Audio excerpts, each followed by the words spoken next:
Hi, welcome back to Wizard's Workshop. So today I wanted to talk about entrainment. And I'm not saying entertainment wrong, I'm saying entrainment. Entrainment is the ability of the human brain, and probably other animals too, but the brain, to mimic, copy an oscillation from an external source. If you've ever heard this analogy, we talk a lot about frequencies and how people might catch someone else's vibe. With tuning forks, if you have a tuning fork and you hammer it and it begins to resonate, and you bring in a second tuning fork or several tuning forks, the vibration from the one will begin to oscillate the second, and then they'll mimic each other and oscillate the same frequency. That's entrainment. It's that mimicry. Entrainment has things that I believe that we should know about because it happens to us, and we should understand it because we can use it to our advantage. So first, let's talk about what can happen to us. I saw this show based on an early what I want to call scenario, where the first console televisions, and a console television was a big thing with a small screen, and people would notice that their families and their friends would zone in on the screen and just watch. They would just lock in, and their attention was there, and it would be hard to get their attention. And we know this. We see this with phones. We're very aware of screen time, looking at a monitor. It's the same effect.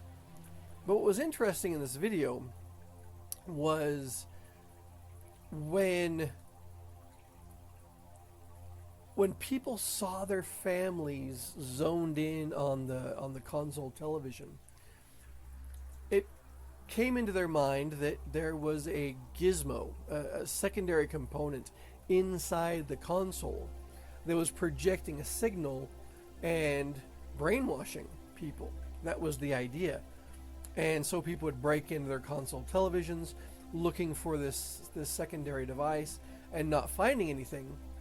And so it became a conspiracy theory. It was this notion that, well, it's fake. There's no such thing because there is no secondary gizmo. Well, it's because there didn't need to be a secondary gizmo.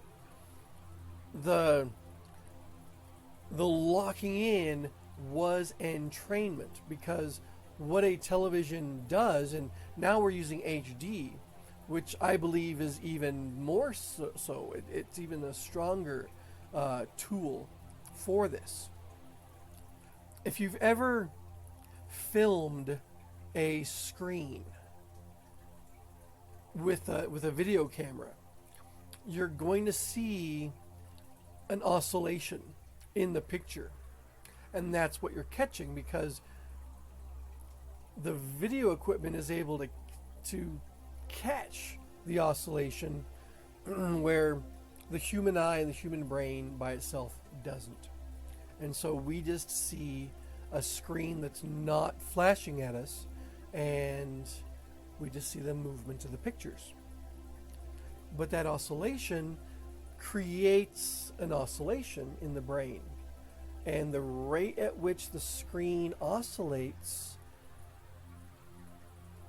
gets us into a state of, I'm trying to remember the term, acceptance, which is why commercials work. We resonate with commercials. Now commercials are near voodoo for the human mind. We resonate with what's occurring on the screen because it's done on purpose by marketers. Well, the device itself is using a technology that creates this passive receptivity. And so we're accepting all of this information. without knowing it, because it's just how the device works. Now, again, this is not necessarily good. However, we can use it to our advantage. If we know that this is occurring, instead of just watching anything that comes along, we can begin to realize that we can use this tool to watch more affirmative shows, shows that boost us up, shows that make us feel better about ourselves, about the world, and about our place in it and what we can do to make everything better. Because entrainment also works with music, music can, again, just like everything else, it's a tool, can be used for good or bad. And in the negative, songs that are depressing, songs that are self-defeating or even destructive, can have a rhythm that creates entrainment that again makes us that passive receptivity, and then we begin to sympathize with those negative emotions. And we're probably aware, we can probably imagine circumstances where we've seen this with ourselves or with other people. On the positive, we can see how we can listen to beautiful music, songs that again affirm life, give us positive outlooks, music that points us in a direction where we're more able to adapt to circumstances or overcome situations, or even provide us the personal motivation to help other people. You can also find entrainment, I don't want to use the word music, but it's sound. And I use it in the hypnotic audios that I produce. For instance, for every hypnotic audio that's bought, I have a daytime and a nighttime version. The daytime has generally an alpha. I might come in through alpha and theta, and so it moves back and forth. Alpha is your wakeful awareness. It's a focused wakeful awareness, and theta is it's what we call REM. REM sleep is theta. It's where we're thinking in pictures. When the brain oscillates in theta, we're more likely to be able to visualize. And so my daytime moves in and out of alpha and theta. The nighttime version moves from delta into theta. And so delta is what is called basically dreamless sleep. It's a stillness of the mind. And the mind can be very receptive in delta, and then I bring it into theta again for that imaginative. I want the brain to work in pictures, and then it oscillates back and forth. And because the nighttime is in theta, the ending in the audio, in the hypnosis script itself, it just walks you into sleep, where the alpha, the daytime, brings you out so that you can continue your day. You can take I'll call it a power nap, although it's a focused power nap because you're listening to a hypnotic audio, but then the daytime version brings you out, and so you can get back to your day-to-day routine, whatever it is you have to do. Buying audios that are specifically delta, or not just delta, but delta, theta, and alpha for specific purposes, we can train ourselves to go into those states of awareness. listening to an alpha audio for a length of time, you can begin to feel what that feels like. And I use this term a lot, this body awareness. We can feel in our bodies states of mind. Mind isn't isolated to the brain. Mind is systemic. And when the brain oscillates, it oscillates the mind. And we can sense it, we can feel it. When we're in chaotic states of mind, our heart rhythm changes, our central nervous system changes, our blood pressure changes, and there are these physical sensations that we don't want, and we shouldn't focus on.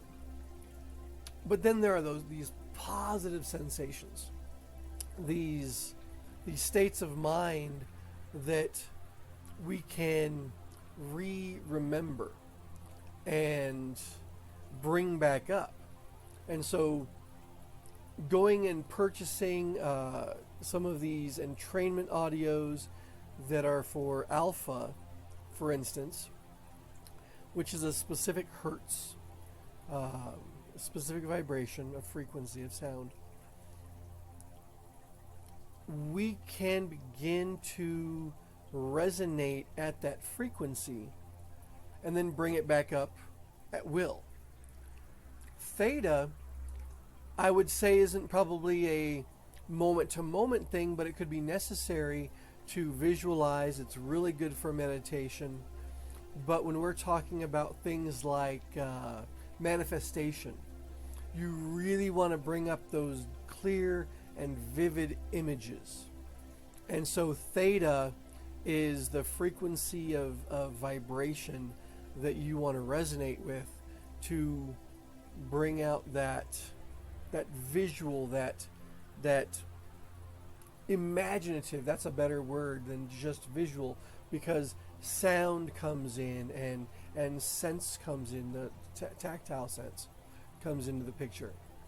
So theta, I would want myself in more of a meditative, focused, and purposeful. What am I using this for? In shamanic work, theta is very important. It's vital because we are going into the dreamscape, and in that very imaginative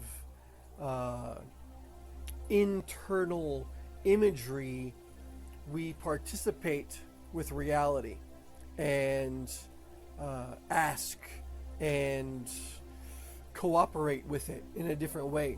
Through for us, it's the imaginative, it's the symbolic, and then that's how the external communicates to us, is through that symbology, and we can access that through theta. Delta, I would recommend for people who can't sleep, for people who need to take naps or power naps. Deep states of relaxation are in delta. There's another one, well, there's two more, but the other one that we can use or utilize is gamma. And gamma is a pretty new concept. Most of the research I had done over the years, only beta, theta, alpha, and delta had been described. Only in the last year or two has gamma really come up as something that people are talking about. And the research is suggesting it's a whole brain function, that when the entire brain is working as a whole, gamma is the frequency that the brain is generating. And so my suggestion is, if you're looking for maybe like a synesthetic approach, where we're talking, if you're not aware of what synesthesia is, the hearing of color, the smelling of sound. Um, it's a whole brain unity. It can be useful for certain things, but again, I think I would be very focused on what it was I was trying to accomplish by putting myself into gamma. The one that hasn't been discussed is basically it's beta. It's our day to day. It's the functional survival. It's where most of us are, and it's useful for survival, but it's not useful for enlightenment. It's not useful for meditation. It's not useful for getting ourselves into those more optimal circumstances that move us beyond survival modes, which is what we want. We want to get beyond survival and move ourselves into the higher states of consciousness so that we can participate with more information. The more information we have, the more information that we gather from our environment through higher states of consciousness, the easier life becomes, the more functional we become, the more able we are to integrate with circumstances and the flow of reality as it's happening, because we have more information. When we are in those survival modes, we have less information, we gather less.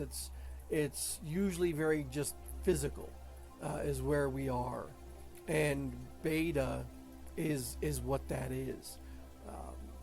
Again, it's useful, but I don't know of anybody that sells beta recordings because there's really no use. We see ourselves wanting to move beyond beta.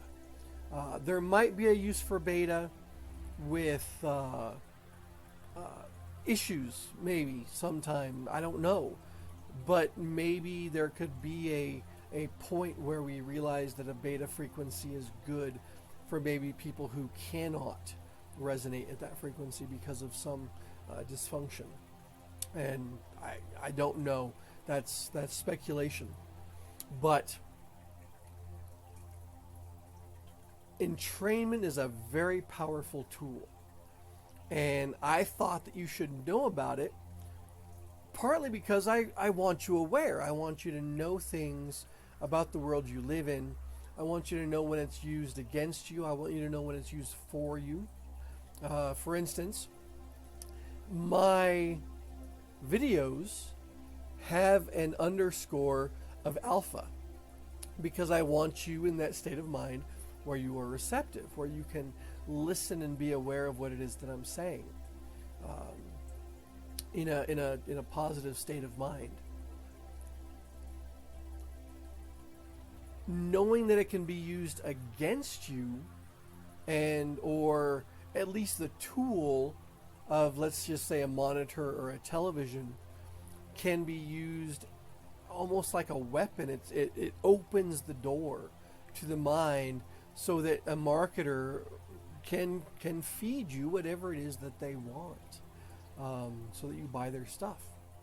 And we should know about this. We should know what that is, and again, when it's used against us. And of course, now knowing that it can be a tool that we can use to our own advantage. This is where, again, life can become easy. If you're an insomniac, if you have a hard time getting to sleep or sleeping throughout a night, using it to get yourself into those deep states, so that you are able to sleep, or utilizing it through a day to maybe take a power nap. It's just a really easy thing to do. Theta is for the imaginative. It's for the dreaming state. We talk a lot about, again, manifestation. If you want to utilize your imagination to create an image of a thing that you want, theta is going to produce the harmonic, the oscillation in the brain so that your visualizations become stronger. in medicine work, if you are going into a shamanic state of consciousness to, again, have a conversation with reality and bring back information and guidance and help for another person, theta is a good tool for that. Even if you're going to use it for yourself, theta is what you want to find. And alpha is a tool that I think people should use more often, because when we talk about having a state of awareness that we can have the majority of the time, it's a wakeful quiet. It's an awareness where we can learn. It's an awareness where we can not respond reflexively quite so easily. That's going to be that alpha state. Alpha was also used by Jose Silva in his Silva mind control method. There was a specific beat, he called it the alpha rhythm, and it was used in his teaching.